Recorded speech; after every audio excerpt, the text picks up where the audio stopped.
HR stood at the head of the conference table, shoulders pulled so tight they looked wired into the ceiling. The room felt too small, too quiet, and too bright for what was about to happen. My boss, Adrian Keller, tapped his pen against his knee like he owned the moment. I kept my hands folded in my lap, steady, because I already knew how this would end. Lena from HR cleared her throat. Per the findings of the Ethics Division, this is a formal termination order for Adrian Keller. The pen slipped from his fingers. He stared at her, then at me, as if the universe had suddenly knocked his script out of his hands. I reached into my bag, pulled out the thin envelope I had prepared the night before, and slid it across the table with the same calm I wished I had learned years earlier. "Give this to him," I said. Lena hesitated, then placed it in front of Adrian. He tore it open with a single quick motion, confident at first, then slower as he realized there was nothing inside except one line and a small USB drive. "Play it." His jaw tightened. For a moment, no one breathed. No one moved. His fingers hovered over the USB like it was radioactive. I watched his expression shift, not fear, not anger, but recognition. He knew exactly what might be on that drive, and he knew it was enough to topple the version of himself he had crafted so carefully. "Where did you get this?" he asked. Voice sharp. "I brought it," I answered. "You remember the meetings as well as I do." Lena straightened, unsure whether to sit or stand. "We'll need to review this immediately." Adrian opened his mouth, but nothing came out. For the first time since I had met him, he was silent. Not strategic silence, not calculated control, just silence. The kind that tells you a person finally understands the consequences waiting for them. I leaned back in my chair. The path to this moment hadn't been clean or brave or simple. It had started in a much smaller room, with a much smaller mistake. 3 months earlier, in an elevator. All I did was bump his coffee, and that was enough to light the fuse that led us here. 3 months earlier, I stepped into the elevator still half awake, clutching my own cup of coffee like a lifeline. The doors slid open, and there he was, Adrian Keller, the new vice president whose reputation had already spread faster than any memo. He didn't smile. He never did. I moved to the side. "Morning," I said, just out of courtesy. He shifted forward at the same moment I did. My shoulder grazed his arm, and his cup jerked. A thin ribbon of coffee splashed across his sleeve, barely more than a few drops. "Oh, sorry," I said immediately. "I didn't see you move." His eyes dropped to the stain. Then they lifted, slow enough to feel like a warning. Small accidents lead to big consequences. "Alara," I blinked. "It was just a bump." "A bump," he repeated, voice flat. "Of course." The elevator doors opened, and he stepped out first.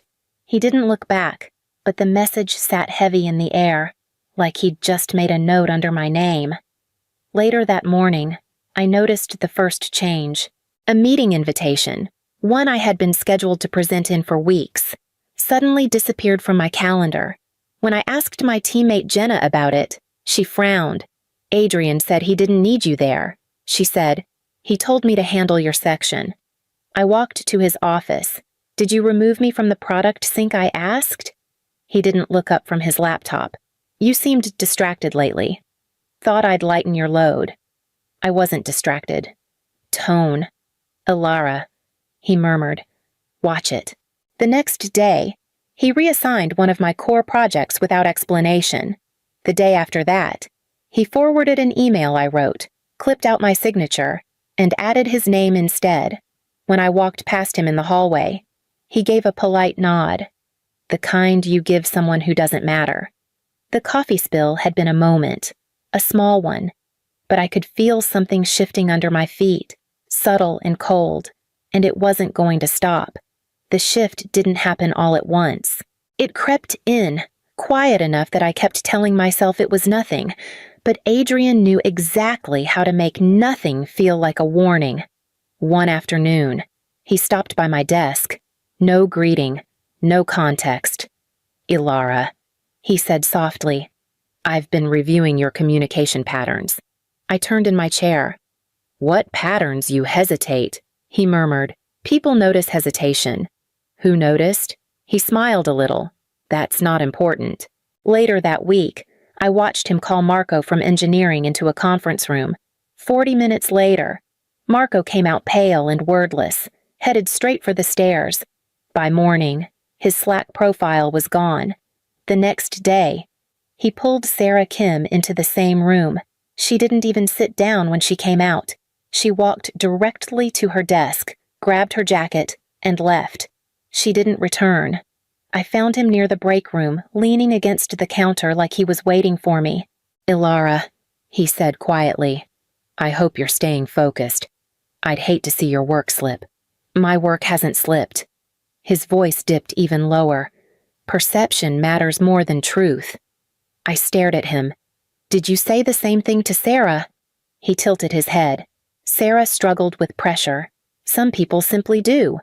The next morning, after barely sleeping, I went to HR. I sat across from a representative named Tessa, hands clasped so tightly they hurt.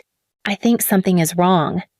I told her, people are leaving after these closed-door meetings. Adrian is isolating me, pulling projects away, whispering things that make no sense. Tessa nodded sympathetically. It sounds like leadership style differences. Some managers are more assertive. He's not being assertive. She folded her hands. If you have documentation, we can take a deeper look. Documentation, evidence, proof. Things Adrian was careful not to leave behind. When I walked out, I felt the distance around me widen, invisible but undeniable. Sarah Kim left Adrian's office with her hands shaking so hard she dropped her badge twice before she reached the hallway. I stepped toward her. Sarah. What happened? She didn't look at me. Her voice was barely a whisper. Protect yourself. That was all she said. Then she walked toward the elevators and didn't come back the next day, or the day after that. Her desk sat untouched, a quiet reminder of what happened behind Adrian's closed door. I found him near the copy machine 20 minutes later. Did you speak to Sarah? I asked. He smiled without turning. Feedback session. She needed clarity. She quit. Some people quit before they embarrass themselves. I stared at him. You pushed her. He shrugged slightly. Pressure reveals truth. I felt heat rise in my chest, but he walked away before I could respond, leaving me standing there with the unmistakable sense that he had already chosen his next target. I went straight to HR. Tessa glanced up when I entered, her expression already weary. Ilara, is this about your manager again? I need help, I said. Sarah walked out crying. This isn't normal. Tessa folded her hands. We can only intervene if there is documented evidence of misconduct. I told you, he whispers. He does everything quietly so no one else hears. I understand it's frustrating, she replied. But without proof, it becomes a matter of interpretation. He is pushing people out. You must see the pattern. She hesitated, then said the same thing she had said before. If you can provide documentation, we can move forward. When I walked out of her office, the hallway felt colder than the rain outside. The building hummed around me, but none of it felt like a place meant to keep me safe. That night, I sat in my car in the driveway, rain sliding down the windshield in long, unbroken lines. I kept my hands on the steering wheel until they went numb. No one was coming to help me. Not HR. Not anyone inside that building. It was just me now. The night after HR turned me away again, I sat at my kitchen table with my laptop open and my hands still trembling. I typed slowly at first, then faster as the results came up. One-party consent, I whispered to myself. If I'm part of the conversation, I can record it. It felt unreal, like I had stumbled onto a crack in the wall he never expected anyone to find. I ordered a small recorder, nothing fancy, just enough to do the one thing HR kept demanding. The following morning, It arrived in a plain cardboard box. I slid it into the inside pocket of my blazer and headed to work with a knot in my stomach and something new layered beneath it. Resolve. Around noon, Adrian sent a message. Come to my office. Now. When I stepped inside, he didn't look up from his laptop. Ilara, he said calmly, your recent behavior has raised concerns. What behavior? You undermine culture. His voice was steady, almost pleasant.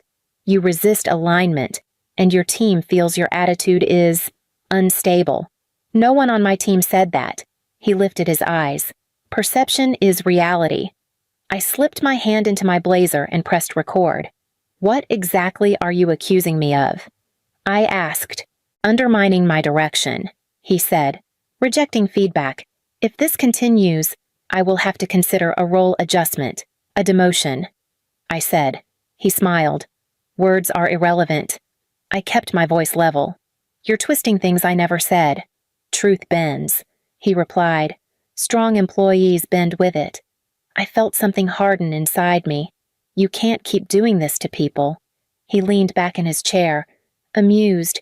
People who cannot handle pressure are not meant to stay. The recorder caught every word.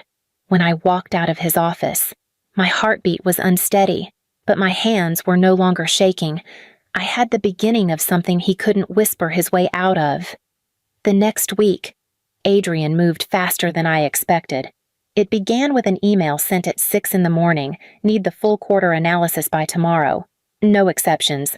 I called him immediately. That report takes at least 3 days with a full team. You have 1 day, he said. Prove you can adapt. By noon. He added a surprise audit, asking me to account for every task completed in the past month. This is unnecessary, I told him. He simply replied, some people hide inefficiencies. I want to see if you're one of them. 2 days later, he summoned me again. Ilara, he said, I'm hearing that you're becoming a negative influence. From who your reaction tells me everything I need to know. He pushed a folder toward me. For this new collaboration, you'll work closely with Thomas Green. I stared at him. Thomas was laid off last month. Find a way, he said. If you cannot adapt, that tells me something about your readiness for future roles.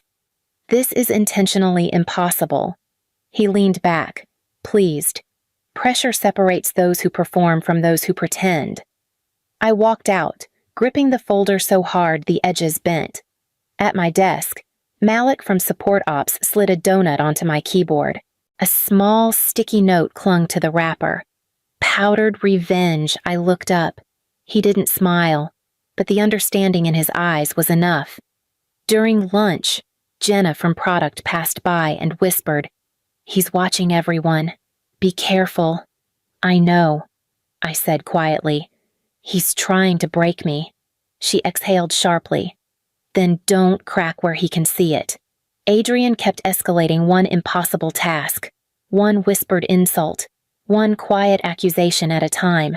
He thought I was bending, but each word he spoke was another piece of evidence slipping into my pocket. It happened on a Friday afternoon, the kind of hour when people start packing up and pretending the weekend has already started. Adrian sent a short message, conference room 3, now. When I walked in, Tessa from HR was already seated, hands folded too neatly.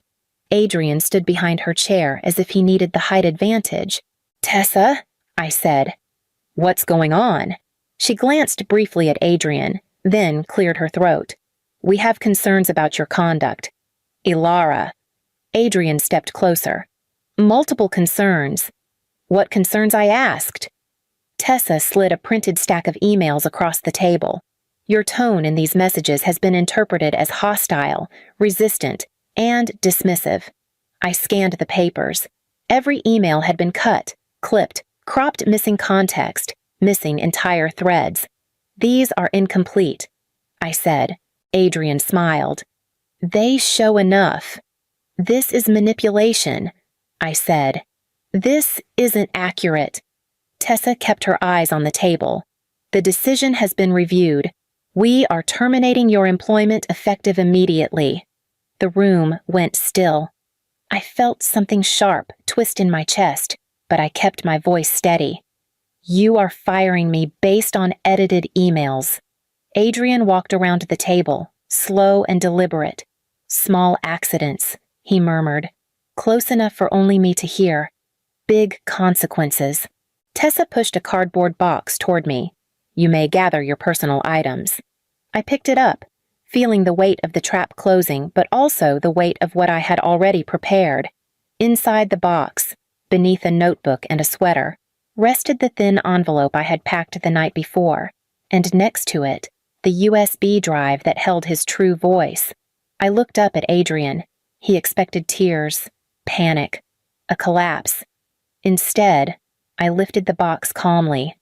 Thank you for the reminder, I said, and I walked out of the room with a steady breath and a quiet smile. I sat at my kitchen table with the cardboard box from HR still beside me, unopened except for the one thing I needed. I pulled the USB free, set it next to my laptop, and drew in a slow breath. Time to give this to the right people, I said to myself. I copied every recording onto a clean folder and labeled it clearly. Then I composed a short message to the company's ethics division. No accusations, no emotion, just facts. I attached the files and hit send. A moment later, I prepared the envelope, the one I had printed the night before I was fired. On the front, in bold letters, it read, "Deliver only to HR Director." Inside it, I placed a single sheet of paper with a sentence printed in black ink. If you want the truth, play the drive. I sealed it and walked it to the mailbox before I could second-guess myself. The recordings weren't subtle. The first clip, Adrian laughing at a disabled employee who stuttered during a presentation. The second, him explaining how he manipulated performance reviews to weed out anyone who slowed him down. The third, his casual brag. HR always covers for me. They know better than to push back. And the fourth, the one that made my hands shake when I listened again, I push people until they break. That's how you weed out the weak ones. Every word came out clear. His voice, his tone, his intent. 2 days later, my phone buzzed. A message from an unknown internal extension. Please be available for contact. An investigation is underway. I stared at the screen. Not fear, not satisfaction. Something quieter, something steadier. Adrian had no idea what was coming. Lena from HR stood at the head of the table, her posture stiff, her fingers pressed flat against a printed document. Adrian stepped inside the room with an impatient sigh, the kind he used when he thought he was being inconvenienced by people beneath him. What is this, he asked. Why am I here again? Lena didn't answer. She lifted the document as if it weighed more than paper ever should. Adrian Keller, she said, her voice steady, effective immediately. Your employment is terminated for cause. Adrian blinked. What? For cause? She repeated. He laughed once, sharp and confused. This is ridiculous, based on what a second HR representative, Daniel, spoke quietly. We received evidence of serious misconduct. Adrian scoffed. From who? From her? He pointed at me like I was an afterthought. She's a disgruntled former employee. I opened my bag and pulled out the thin envelope I had placed there that morning. I slid it across the table until it stopped in front of him. Give this to him, I said. Daniel pushed it closer. Adrian ripped it open, expecting a threat he could dismiss. Instead, he found a single sheet of paper and a small USB drive. His eyes moved across the page. Play it. His hand froze. His face shifted first confusion, then something darker. Where did you get this? He asked quietly. Lena didn't give him time to stall. She plugged the USB into the laptop at the table. A click, a pause, and then his voice filled the room. I push people until they break. That's how you weed out the weak ones. The next clip played without mercy. HR always covers for me. They know better than to challenge my decisions. Then the one that made him visibly flinch. Disabled employees slow everything down. Someone has to be realistic. Adrian's face drained of color. "Stop it," he whispered. "Turn it off." No one moved. Daniel finally spoke. "Security is on the way." Adrian looked at me. Rage, shock, something collapsing behind his eyes. I held his stare, calm and unshaking. He was escorted out of the room without another word. 2 days after Adrian was escorted out, I received a call from Lena. Her voice carried an eagerness I had never heard from her before. "Ilara," she said, "the executive team would like to meet with you. There are opportunities we'd like to discuss." "Opportunities," I repeated. "Yes," she said, "a director-level role. We know you've already proven your leadership. We want you back." When I arrived, 3 department heads sat at the table, suddenly warm, suddenly grateful. One of them leaned forward. "You've demonstrated resilience, integrity. We would be lucky to have you rebuild operations." I listened without interrupting. When they finished, I folded my hands. "I appreciate the offer," I said, "but I'm not coming back." They exchanged quick glances. "You're still employed with us," one of them insisted. "We can adjust your title, your compensation, your team." "This building," I said gently, "is where everything fell apart. I won't spend the next chapter of my life fixing something that was never meant to protect its people." Silence spread across the room. I stood. "You have my recordings. Use them. Learn from them, but I'm done here." That afternoon, I walked into a small office in East Portland where a nonprofit advocacy group met with workers who had been cornered, silenced, or quietly pushed out by people like Adrian. The director, a woman named Naomi, shook my hand. "We could use someone with your experience," she said. "I'm ready." I told her. My recordings were soon anonymized and folded into training programs used by companies across the country, tools to teach leaders what not to become. Adrian, meanwhile, faded from the industry altogether. No company wanted a man whose own voice had become his downfall. One evening, I stood on Telecom Crossing as the sun dipped low, the river catching the last orange light. The breeze felt cleaner than anything inside that old office. I closed my eyes and whispered, "Small accidents, big truths."